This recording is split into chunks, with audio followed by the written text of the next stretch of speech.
I wrapped the pashmina around it and slid the drawer closed just as the door swung open.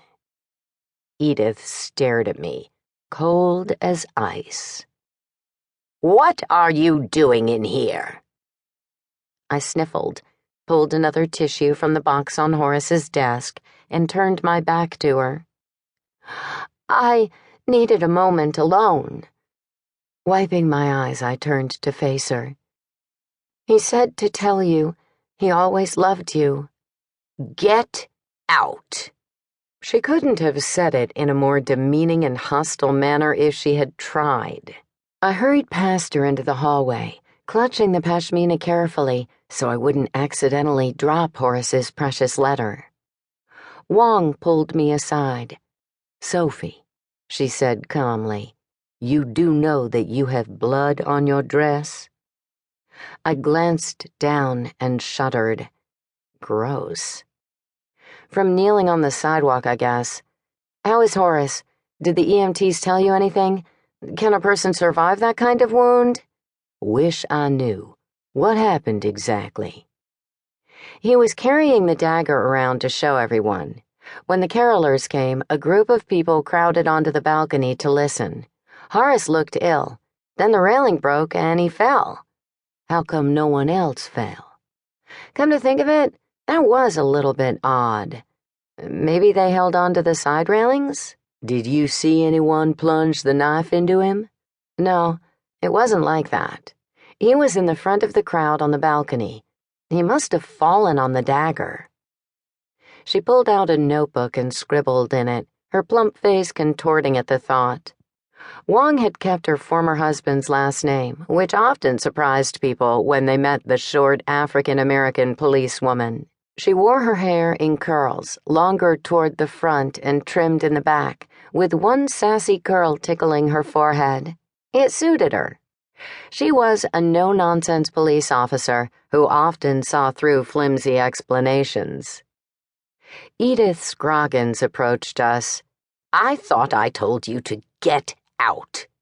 She eyed Wong. "You, too." Not even a hint of emotion showed on her stony face.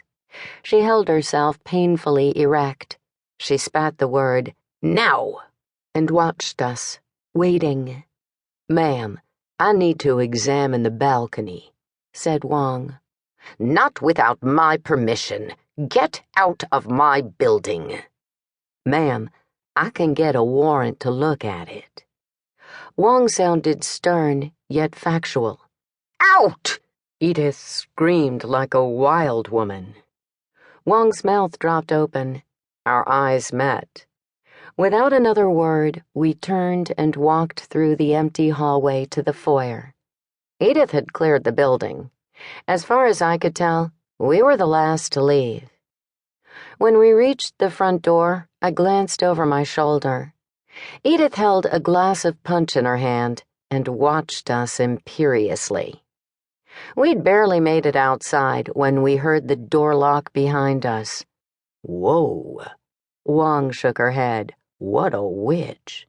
She better hope her husband doesn't die. She'll be the prime suspect if there's any indication that someone tampered with that railing." A few people still lingered on the sidewalk. "Can you believe how fast she got rid of us?" I asked. "It's been less than 5 minutes. Wonder what happened to the caterer." Wong huffed. "She's not through with me yet. If she wants a warrant for me to look at that balcony, then I'll get one."